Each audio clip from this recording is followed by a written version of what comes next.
I wish that I could freely dream and be judged from within, haunted by a power that cannot see past my skin.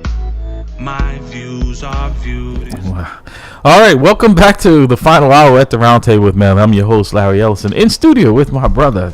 Dr. Bradley is in the house, giving you a checkup from the neck up. Good morning, sir. And all is am I okay? And all is well. All is well. All is well. All right. It's good to be seen. Right? It's good to Better be here. be seen and viewed, brother. There you go. Better be seen and viewed. There you go. We want to thank our sponsor. God is good. We want to thank our sponsor, Guaranteed Rate Mortgage Company. For all your mortgage needs, give branch manager Cora Holbrook a call at area code 781-342-0252. Guaranteed Mortgage is located at 75 State Street in downtown Boston, Mass. Guaranteed Rate Mortgage Company, guaranteed to exceed your expectation. Also, folks, a reminder, as Pastor Hobbs sent me, Pastor Walker's Church, the Mother Ann Parish, is a keynote speaker for the New Bethel Baptist Church Women's Only Conference being held October 27th, 28th, and 29th at 11 Beach Street in Framingham, Mass. For more information, give Monique Walker a call. Give First Lady Venice Jones a call at 617-275-9501. Also, Pathways to Reentry Conference, save the date, October 28, 2023, from 9 to 2 p.m. at Northeastern University's Curry Student Center at 360 Huntington Ave, Boston, Mass. 02115. In the Mayor's Office of Return to Citizens, $1,000 stipend to give to the agency that brings the most returning citizens back. Good. So the most returned citizens that people bring to this particular conference, because it's about connecting returned citizens to resources. So the agency that brings the most will get a $1,000 stipend. Oh, okay. So those are those citizens coming out of incarceration back into the That's community. right. Okay. Gotcha. Mm-hmm. So okay. And the other speaker with Pastor Walker's event is Monique Walker, who is the lead singer for Hezekiah Walker. Many people know Every Praise, that song.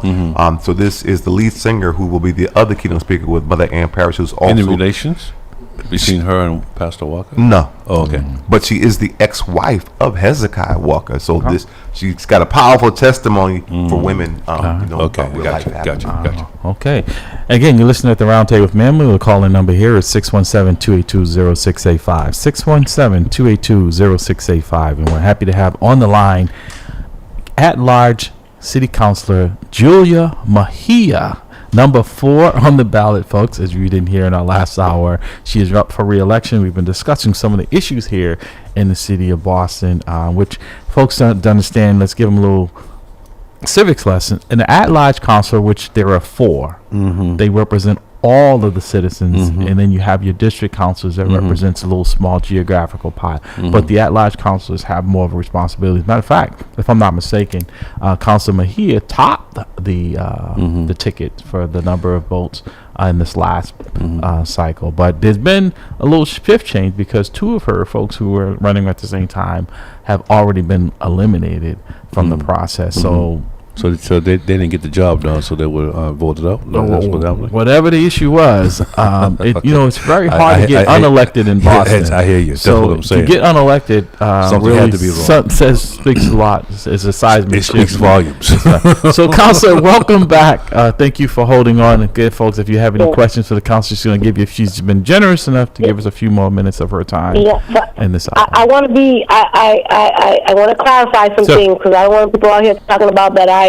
I topped the ticket, so let me just give everybody some context. Okay. My first election in 2019, I won by 1 vote. Right, there was recount. Right, exactly. I won by 22,492 votes. Right, for this last election cycle. And then that was an off year cycle, and then during the mayoral election, I was up for re-election, and that's always usually a larger turnout. And that election, I won by 62,000 something votes.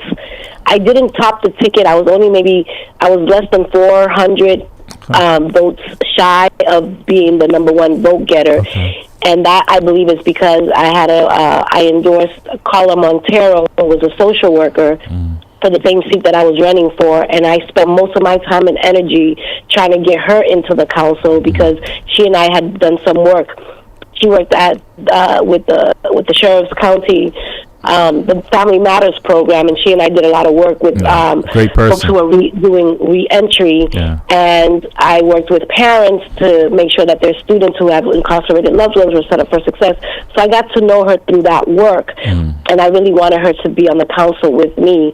So I spent most of my time and energy getting her in that. You know, I probably would have been the top vote getter, but I was so busy trying to get somebody else in there with me. And then this election cycle, I decided not to seek political endorsements from other folks, and I'm also looking at smaller dollars and really being more grassroots because I really want to prove that the people have the power, like Priscilla always says, and I believe that if I can win in a way that is, you know, with no strings attached, you know, the only people that I'm accountable to are the people who put me in office, then we can really prove a point. So I have the least money of the incumbents, and also I have no political endorsements because I've chose not to endorse or seek endorsements. Right. So, Councilor, because I'm saying because what you brought up was very important when you talk about voting and the power of voting, and people think their vote doesn't count. And I thank you for reminding me, because I remember that when you were running in your first, and it came down to a recount. And after it was all tallied up, it was literally as simple as one vote that decided your first election to the city council. One vote for an at-large, one vote. That was powerful. And I say that because I looked at the primary. I worked the primary in my capacity as a police officer. And I usually do that to see check the pulse of the community. And it was very distressing is probably the proper word.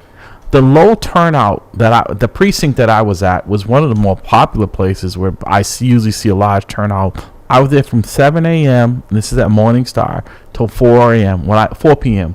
When I left there, Counselor, only 34 people had voted, and that included absentee ballots. Now there was some confusion, and maybe you can help out with that. Is that there's been some redistricting, so.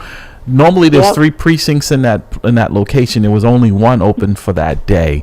And so I don't think that messaging is getting out. And those sandwich boards that they put on the side of the sidewalk, it's not right. No, I'm gonna be honest with you, and I hope the mayor and her whole team are listening, because I'm sure that they will get that message to her. Is that all of this is super intentional right now. Because it's an off-year election, right?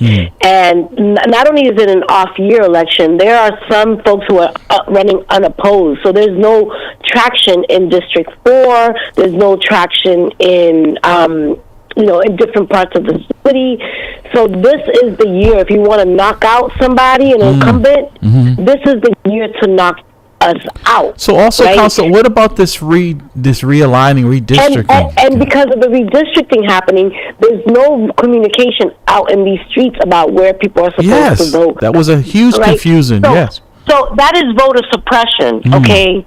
That is voter suppression in its most explicit form, because there has been no communication out in these streets about where you're supposed to be voting, why your precinct may have changed.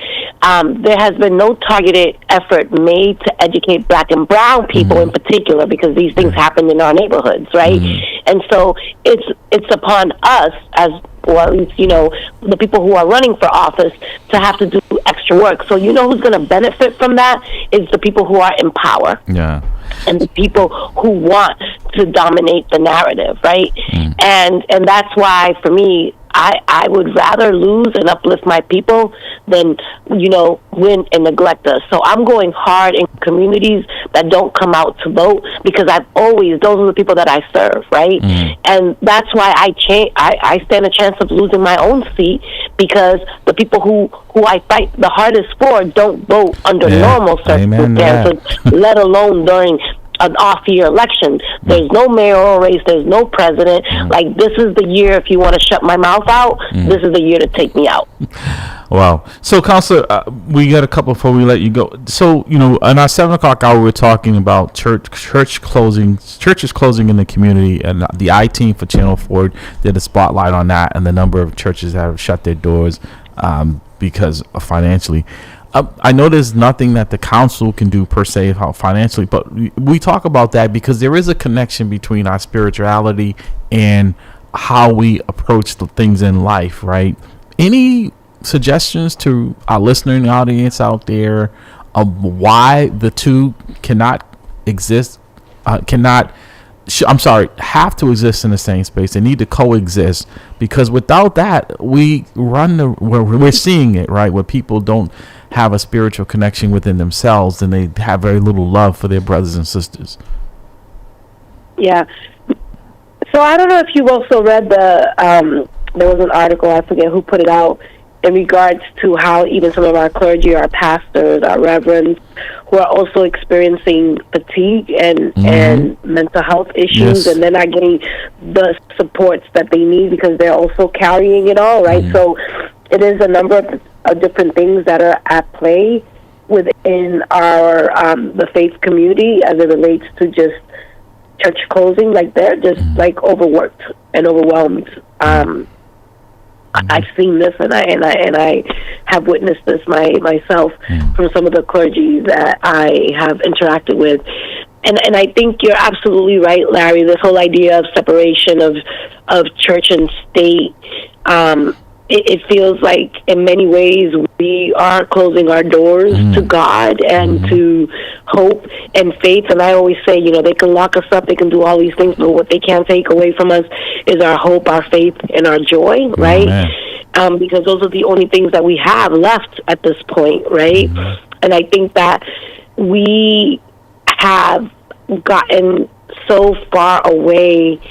I keep going back to the basics, right? And having faith is a part of that conversation. It's a huge part. And I think that, you know, we have clergy that opens us up in prayer during our city council weekly meetings, which is, you know, important. And we have people from different denominations that open us up.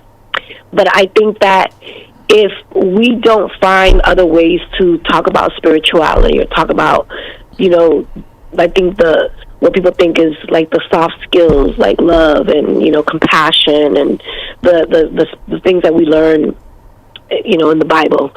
Those little things do make a big difference in terms of humanity and how we're treating each other. And I think that there's an opportunity for us to explore how we can lean in and be more open to that. But you are absolutely right. There is a grant, though.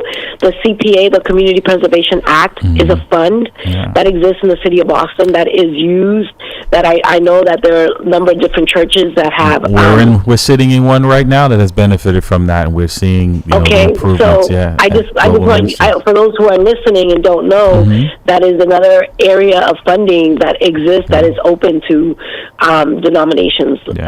So I just want to name that as something for people to consider if they're struggling financially, that there are different ways for churches to keep their doors open and receiving some funds. So also, Counselor, you know, it's Hispanic Heritage Month, which is part of your culture as well. What, if anything, is that tomorrow is the last day on the calendar for this recognition? Like I said, I think people need to recognize who they are every day, and that's a problem when you just go by their calendar, which is usually short. What, if anything, has the city done or is your office doing to acknowledge it? I know you do it every day, but I mean, because of this almost like Christmas environment when it comes to our recognition. Like, I don't believe Black History is just in February. I think it's every day. No. I'm gonna be honest, like, and we already know during Black History Month, it's the shortest month of the year, right? And it's also inconsistent. Right. It's inconsistent. Like, it's one time we're going to give you 28 days, the next time we're going to give you 29 days. Like, ha ha ha. Right. And then the other piece of it is that those sort of these sort of months really, I find to be, it's great to celebrate people, but sometimes it's a little bit offensive in my I agree. personal opinion. I'm in that offensive category. Yeah. Okay, because you know what, during especially in Black History Month, we paint our school halls with photos and images of, Black leaders and, innovators and da-da-da. And then on the 29th or the 28th or whatever day, or the March 1st, whatever, they all come down. And then what are you saying? What are you saying to our kids? Well, it reminds me of back in the day. Well, it's even today, when they break into the news, and then they say, we now return to our regularly scheduled programming. That's exactly what it feels like. Right? Like, that is so, that's abusive. I feel like, you know what, don't do that. Yeah. Like, keep them up. Right. Let them be celebrated and seen all year round. That's number one. And number two is like it feels transactional. Well, Dr. Bradley has something he wants to comment. Thank you for letting me jump in here.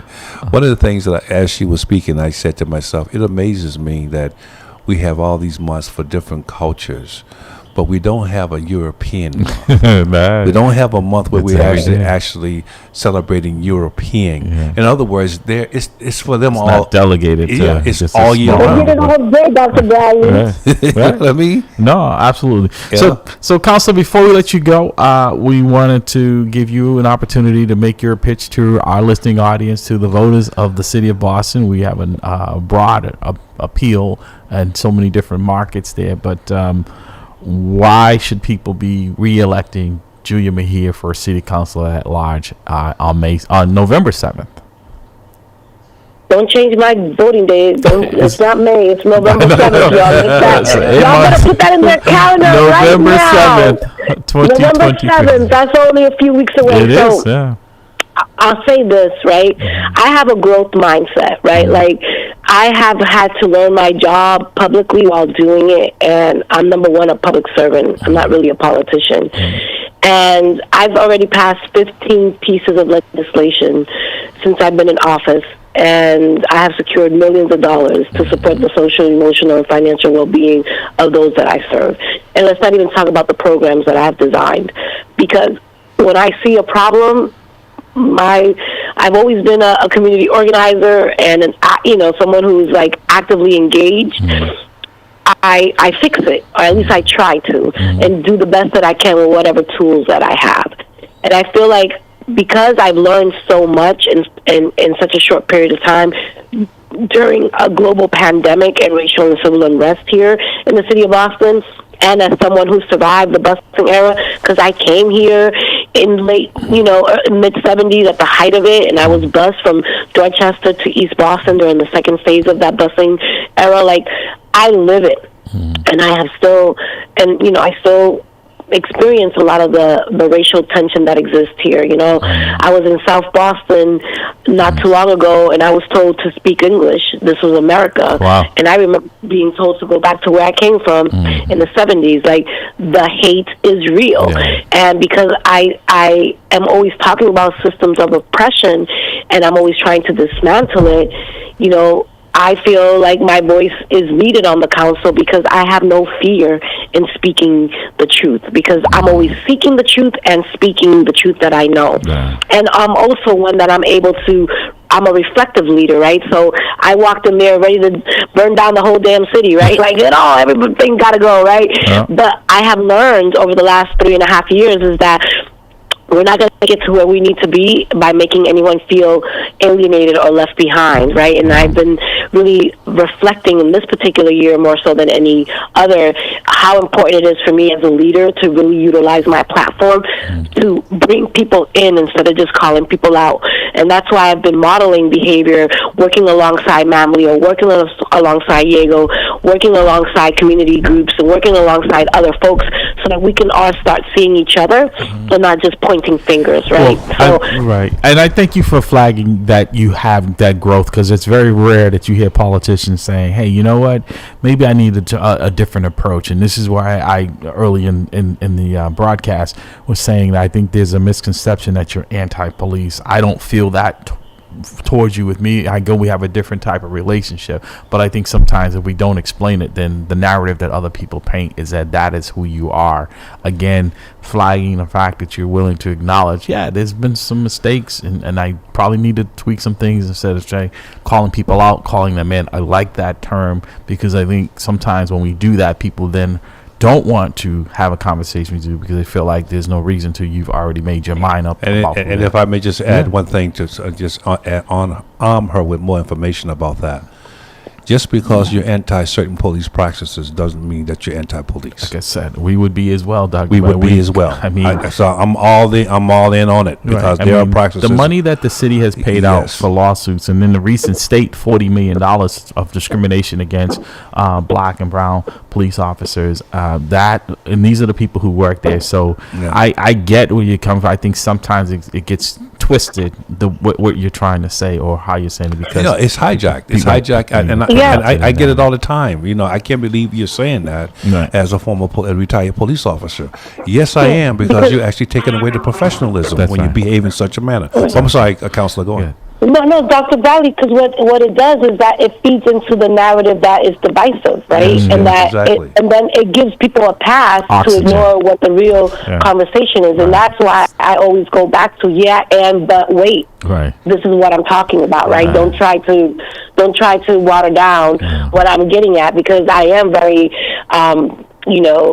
adamant about the fact that our black and brown police officers are not moving up in the ranks in the ways that they should. One thing people will not be confused about how you feel or your point of view on an issue. That is for sure. They'll definitely know it. That is for sure. So, Counselor, how can folks reach out to you before we let you go? I'm gonna be honest, right?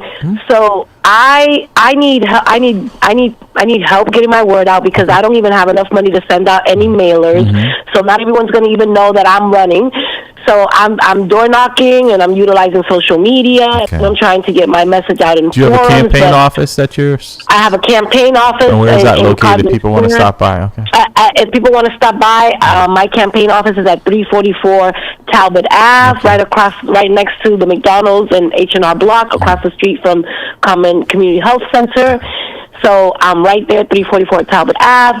My website is www.JuliaForBoston. That's JuliaForBoston.com. You can make a donation to my campaign. I always say I don't take money from police unions, and you already know which unions I'm talking about. But black and brown officers I'm good with, so y'all can make a donation to my campaign. I would appreciate it, because I'm trying to show that black and brown people are paying attention to who they support, and there's nothing wrong with supporting someone who is going to be a partner with you and try to fight alongside you around dismantling white supremacy that we are all tackling right now. And I think that target unifies us, and what we're trying to do is dismantle the system that has never worked for us, any of us, in any capacity, whether it's in our schools, in our police department, in City Hall.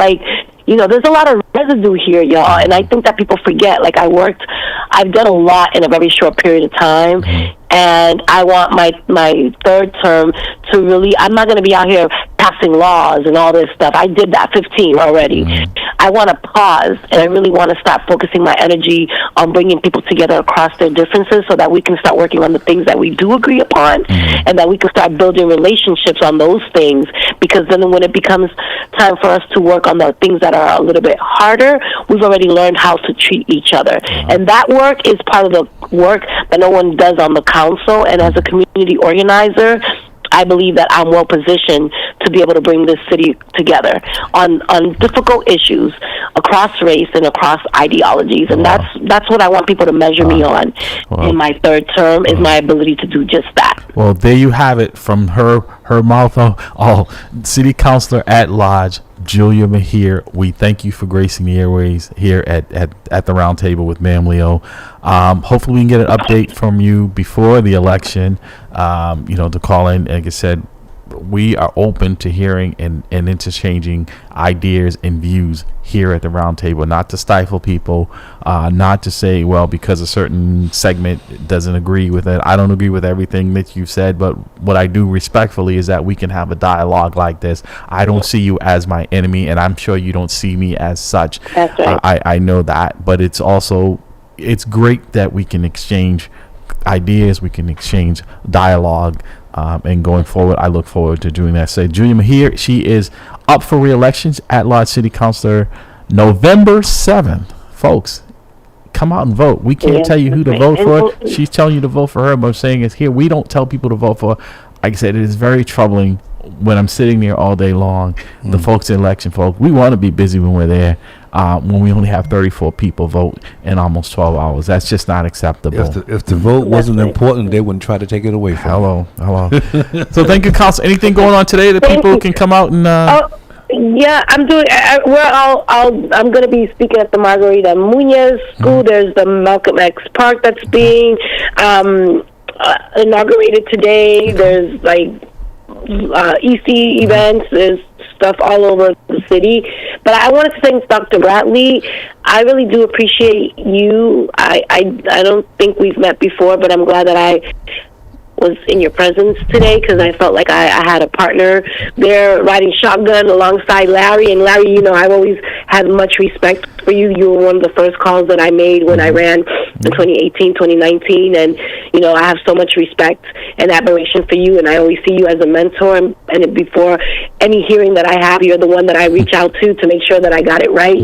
And so I just want to thank you for your partnership. And, you know, let's continue to build. And I appreciate an opportunity. No, absolutely. Well, thank you. This is why I pick him as my sidekick, you know, because he has been a mentor. You're absolutely right. And you got probably within a few minutes what most people get. Myself, I always tell him how blessed I am to have him in my life. So you guys got me over here blushing, man. No, you know what I mean? But really. I thank you very much. You can't see it, but I'm doing it. But no, that's all right, man. No. It's a token of appreciation. And what she's saying, that is what this community is missing. That type of, like I said, when you can talk to someone you never met and you can identify that they get it. They get it, right? You don't have to beat them over the head with it. They get it. And that the mentor, that's what I've always tried to do in my role as a father, as a husband, as a public servant, but more importantly, as a human being. You know, they say if you don't stand for something, you'll fall for anything. And so I understand and well and appreciate, because constantly I know I get the same attacks when I'm advocating for things like equality, right? So Dr. Bradley was a former president of MAMLEO, as Dr. Lopes is now, who I consider my little brother, because I know what you're up against when you're taking on and trying to dismantle a system that was never designed with us. It's part of the conversation, you know, so we have to move. But I'm going to reach out to you this week, so you and I can continue to have a conversation. But again, we want to get you back before the election, so we can talk about, you know, and this time in studio, so I get an opportunity to meet the Oh yeah, Mr. Dr. Bradley, I'll be there in person. All right. Okay, So check with your scheduling. Like I said, we'll kind of leave it open for you the next few weeks. The week before the election would probably be a good time to come in. I'm just saying, to definitely come in and have a seat and make your pitch to the again. Good luck on the campaign, and again, thank you for taking this time this morning. You gave me an extended time, and I appreciate it, because I like this conversation. This is the sort of stuff that I like. I like to talk. This is every Saturday morning from 7 to 10 a.m. This is what you get at the round table. Right. It's like only thing that's missing is the grits. And folks, if you're listening, if you want to bring by breakfast, we'll be here another 30 minutes. I'm a country boy. I'm always Thank you, Counselor. I'll be in touch. Appreciate your time this morning. All right. Take care. At large City Councilor Julia Mejia has been gracious enough to give us her time this morning. We thank her for that, folks. Be blessed, sister. Be blessed. Okay, bye-bye. If you have any follow-up questions, give us a call. 617-282-0685. 617-282-0685. The lines are open. Folks, you've heard what she said. She talked about what she has done, what she plans to do. She's up for re-election. Do you think she deserves your vote? Are you going to vote for anyone? You know, we're talking about that, Doc, but this is the problem with our folks, right? We complain. And then we do nothing. We do nothing to change our situation, and we expect somehow, by osmosis or something, that is going to change. You know, you teach this every day. But brother, you know I'm a history guy. All right. But in all honesty, that's generational, Doc. You know, unfortunately, one of the legacies of slavery is that we always look for someone else to fight for us. All right, because we felt like we could not do it for ourselves. Now, that doesn't mean that we didn't have rebellions in slavery. That means that when the overseer was doing things to us, we looked to the master to do it to handle it ourselves. Unfortunately, that has transcended over time into we let someone else fight our battles. Well, that's why, my wife It's sad, but that's the reality. had of it. gotten That's how I see several it. beautiful T-shirts, right? And one of them is a Harriet Tubman quote when she says, "I could have freed more slaves if they only knew they were slaves," right? And we have a slave mentality in a lot of ways. Is that somehow we're being rebellious for pointing out, right, our discomforts, right, our displeasure, right? I was telling you that my wife and I, not to cut you off, brother, but my wife and I went to Mississippi. Oh, geez. We Our went family to, that I hate going. We went to Biloxi, Mississippi, and we were looking at things. When we go to these different places, we try to get in like something equivalent to the duck tour, so we get a history of the event, of the place, and we can kind of learn about it. And so we happened to see Jefferson Davis a museum, the Confederate Did president. you have any gasoline? I wish I had some spare. I would have burned it, but nevertheless, I said to Erica, "Let's go there." And she was like, "What? Do you know who that guy is?" I was like, "No, I want to see the expression on their face when there's a jet black brother like me walking up into that place, so they could see that." Although they tried to kill us, we always keep coming back. Right. We always keep coming like back. that. We always keep coming back. like We're that. never, ever going to change. You Right. know what I mean? And when I got there, they were like, "Oh, my God." I was like, "I want to But see." how do we get more people thinking like that, Dr. Bradley? Well, you have to have them you have to get them to think about and appreciate their culture, appreciate who we are. We have been so divisive among ourselves because we have been taught to hate ourselves. One of the things beautiful about church that I love is that it teaches us how to love God's children. And I use the metaphor of a Christmas tree. As the Christmas tree is the Lord, nice and tall and strong. But beneath that tree are the gifts, and the gifts coming into different packages. Right. But God's children are coming in different colors, different packages, different size. But it's not the wrap, it's the content and the wrapping. So then I guess my question, the follow up to that, because we have politicians and folks in this country who want to rewrite history, right? Or deny it. And deny it, exactly, in a way that if you go and look for it, it will not tell the story that you told about Jefferson Davis. Because even in some ways it's probably been beneficial taking down these monuments, right? Because it no longer exists. What happened didn't happen.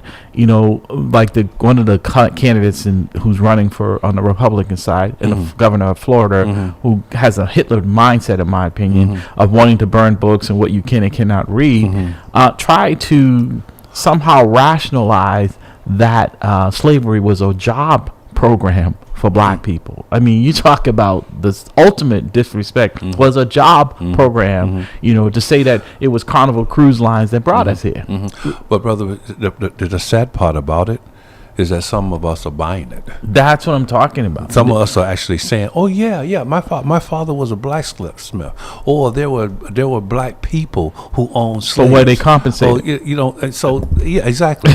or were they, or did they have to share? You know what I mean? Their labor with someone else, their money as a result of the labor with someone else. Yeah. So I would just say to my folks that you have to you have to understand.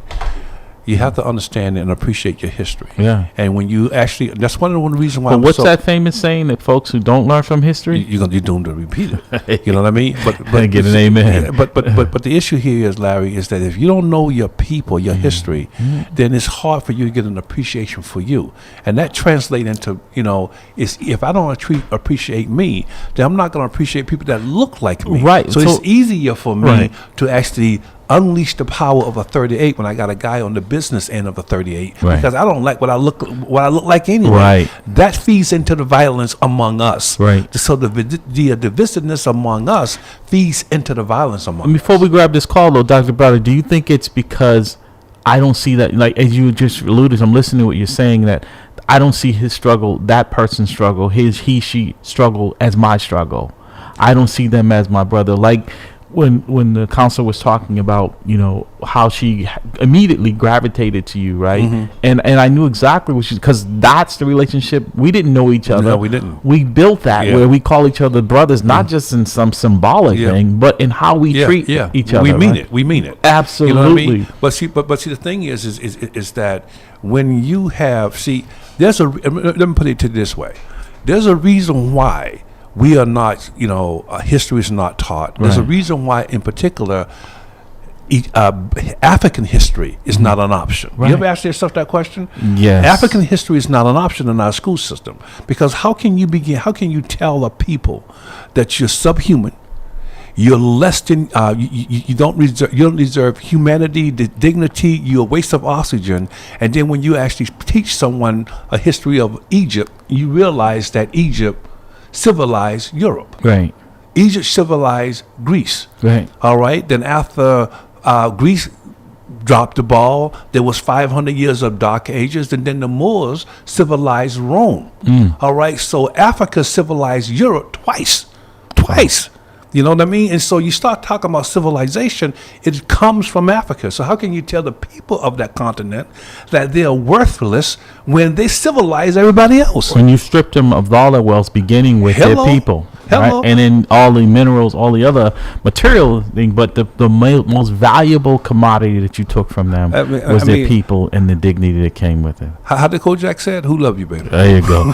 Good morning, Dick. That's a way to write it there. Who love you, baby? Good morning. Good morning, sir. And to answer your question, my answer is I'm just going to withhold my vote for the Democrat Party, because yes, Councilwoman Julia Mejia made a lot of good points, but there was some points that I disagree with her on. I'll let you be the judge of that. No, listen, I always say, look, Dr. Bradley he's more of a student than I am. He's been married way longer than him. I have, right? I've been married, my wife and I have been together for 13 years, been married for 11 now, right? And I don't agree with everything that she says. But at the end of the day, I weigh and assess, is there more we have in common than that divides us, right? If you're looking for a politician that has all your issues, and this is not an advocacy for anyone, but I'm just saying is that you're never going to find that person that you agree with totally. If you do, that's not the one you want to be around, because that's just a yes person. And they're telling you they have no value whatsoever. You can get a bobblehead to do what they're going to do for you, right? So I think it's how we have these conversations, right? Dr. Bradley and I, we've had disagreements, not where they're confrontational, but he'll say something or I'll say something, and we right, and then but we also go assess it, and he'll say, like when I said to him a while ago about why I'm an independent voter, not a Democrat or Republican, he said he assessed that. He says, you know what, you're right. I can vote whoever I want, right? Exactly. And he's highly educated, but he's not closed-minded. Now I'm independent. right. Which you've always been, but you just put yourself in a box. Technically, while I do not agree with or concur with this individual's politics, but I respect the person. Liz Cheney. She's a Republican. Right. I respect her. So if she can put down some policies under the Republican umbrella, right, and I can look at it and say, well, I can support that. Right. I can't support the red hat guy. Right. You know what I mean? Right. Because that's crazy. So when you start to look at it, neither. I'm just answering this question. Neither party. I can't be dedicated to neither one, but you're right. No, and they're saying, in my opinion, this is my personal opinion, no black person, and I say black, and that is all shades of it, should be in any party's camp. Because it's like, I use the analogy of people who gamble. You would never go down to the casino and show the dealer your hand and expect him to deal you fair cards. It's just not going to happen.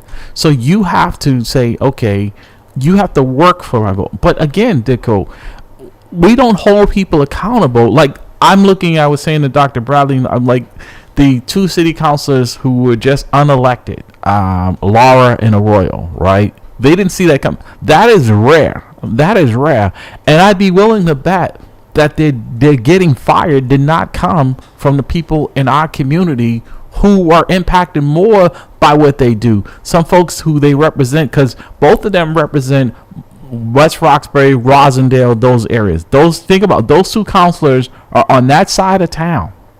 And those folks over there say, you're not representing us in a fair way. It's embarrassing. We're not going to put up with it.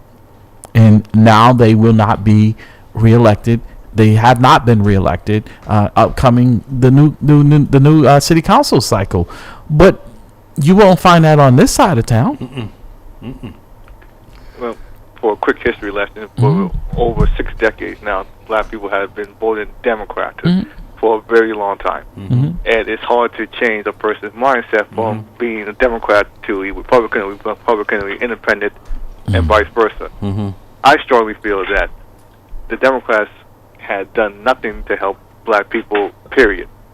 Look, case in point, Mayor Michelle Wu, she has done nothing to help T. Michael Thomas get the resources, the tangibles that he needs to keep People's Academy up and running. Even though she has been to his facility, his house, for many times as a city councilor at large, and she's even on tape mentioning his program. Also, I, as a black person, feel that when I hear a black person talk about running for office, the first thing I always ask them, what are you going to do to help black people? Right. And I get no answer. They always say, well, I had to compromise. I said, no. I asked you directly. Right. I said, nothing about cooperation or compromise. I asked you directly, what are you going to do for black people? Right. And I get nothing. So here's my question to you. And, we pose this question. This is what I love about this show is because, callers like yourself.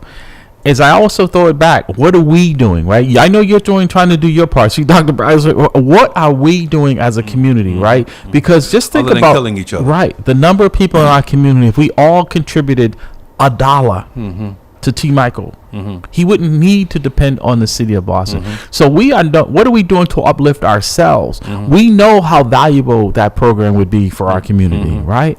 So but we're waiting for a system that has failed us from the beginning of time. Yes, right. Actually, you're waiting for a system that was never designed for you. Malcolm said, right? Yeah, you're waiting for it. I mean, think about what Judge Taney said when he did during the Dred Scott decision. The Constitution was not intended for black people because they were not citizens. That's right. And black people can never have humanity that would encourage the average white man to and you respect. Can't legislate it either. You can't legislate. So you got to think about that way. What he's saying to you in a nutshell is that the systems that actually support the Constitution was never created for you. Therefore, they don't operate with you in mind. If there was no one there that looked like you when they were putting it together, it's just no one looked like you. That's it. So you what he's saying is that you got to start doing things for yourself. That's my point, brother. You got to start doing it for yourself because you don't have full citizenship here. Although you were born here, you don't have full citizenship because the institutions don't recognize you. Right. Well, let's take that, and Dick, I want to hear. Let's take that perfect example, and you and I sitting here today is a perfect example of that, right?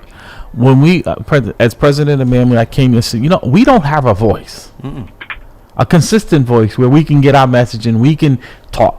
What do? We got together with Pastor Wall and we started our own broadcast here so that we can control our destiny. Exactly. We didn't wait for someone to do it for us. I'm saying that because, folks, we have to take initiatives, and it's not easy. No, it's not. You think it was easy getting out of bed this morning at 5 o'clock, 5:30? The traffic, taking a shower to come here and deal with this traffic? Right. When the sun is not even up yet, I'm up. But many a times, I'm sure you probably leave here like, wow, I feel like I'm making a difference. I feel like if it's just educating people, you know what I mean? That's what I bring to the table. That's what God has blessed me with. I spend a copious amount of my time throughout the week reading, viewing data, going back into time, reading, and it hurts sometimes when I read some of the things that even my own family was involved in Augusta, Georgia. When I read about the Hamptons Red Shirts, which was like 1,000 white men in 1876, 1877,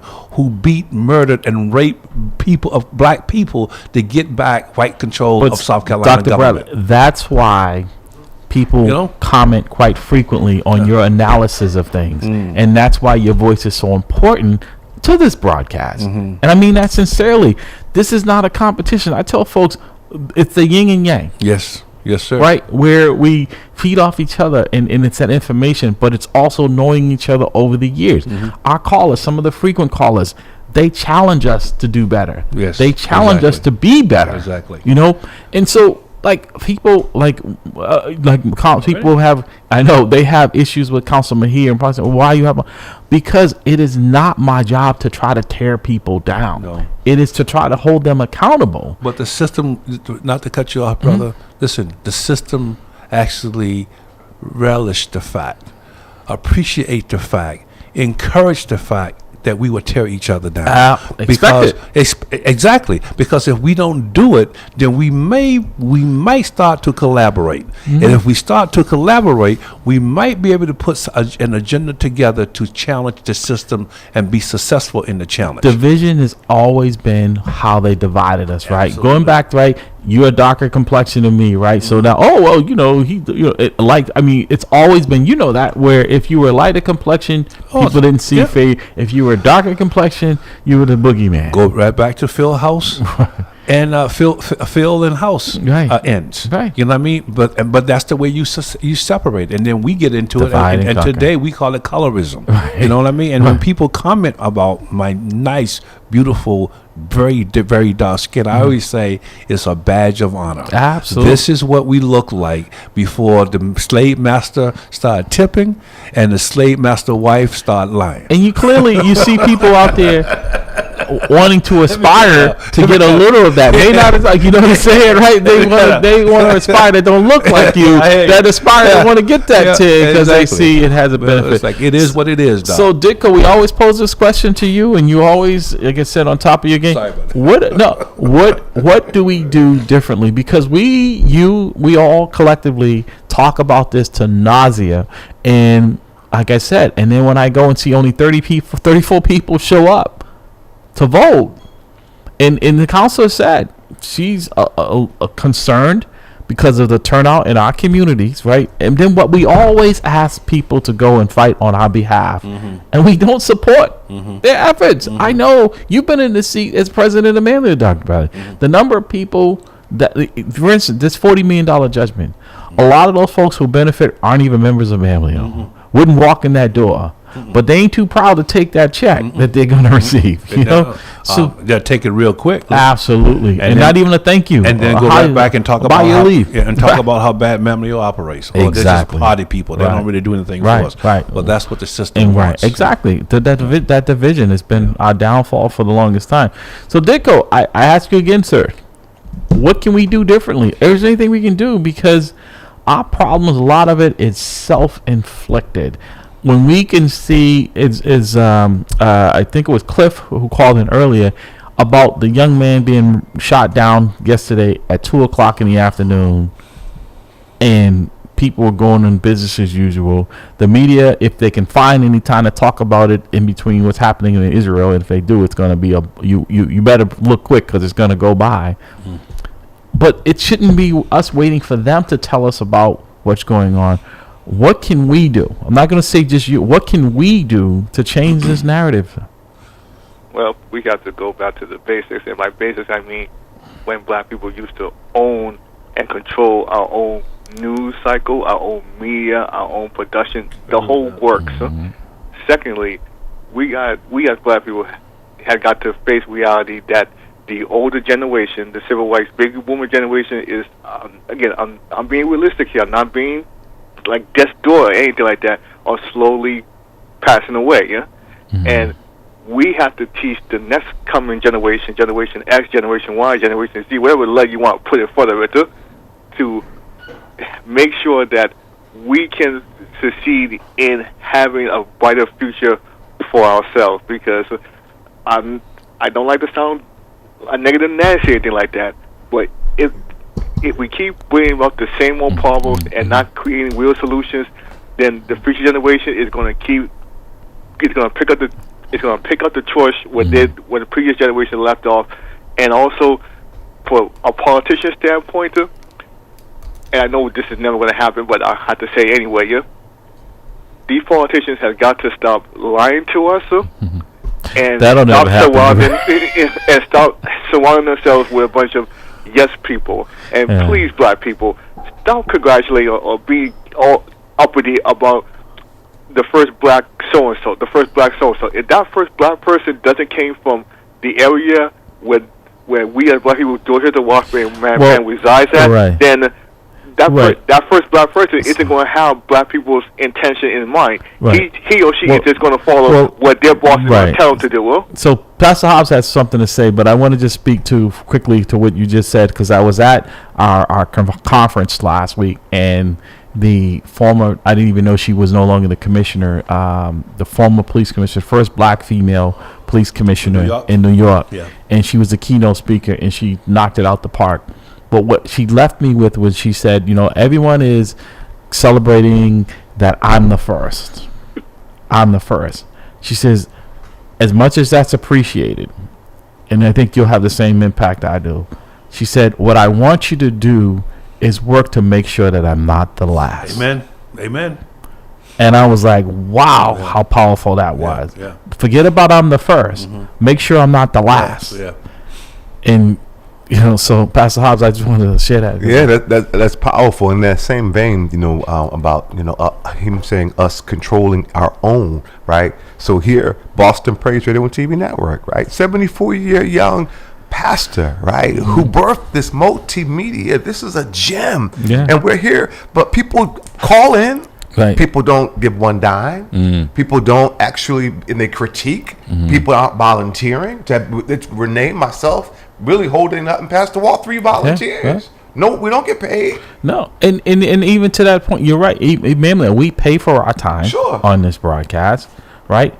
I come in and say, I'm like, we should just show up here and just say, hey, you know what? Well, I pick up Pastor Hobbs. We do what we can do to try to help, but we could have said, hey, you know what? Getting up every Saturday morning, what a grind, right? Something that doesn't pay. Right. But Dr. Bradley, we come in here because we know that contribution helps keep the lights on, helps support it. That's why we appreciate our sponsor from Guaranteed Rate Mortgage. Guaranteed to satisfy. Right, exactly. Yeah, guaranteed. There you go. Right. But I'm saying people can go to people can give $1, right? Right. People can give. I'm saying it's $1 more than you had, right? So many people consistently utilize this platform and have voice. Everyone has a voice. There are people who feel like people shouldn't have voice. Yeah. This one shouldn't, that one shouldn't. But we're low power, so that's the whole point. You have voice, whether we agree or disagree. Right. But my point is, people are not supporting this station as they should, and we may be in danger of continuing to be on. But this chaos that we have and the difficulties that we have to maintain our voice,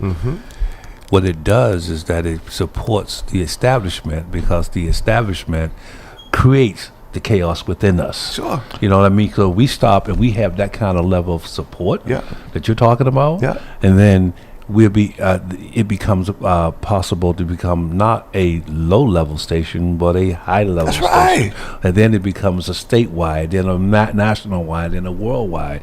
And thank God for technology now that we can actually use the internet to get around the world. But what I'm basically saying to you is that there's some satisfaction in the establishment when they see well-intentioned organizations like this not supported.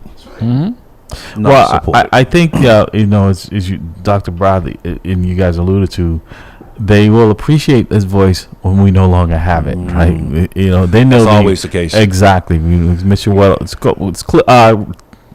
Dicko, stand by. I want to grab this other call real quick. We got about 3 minutes. Good morning, caller.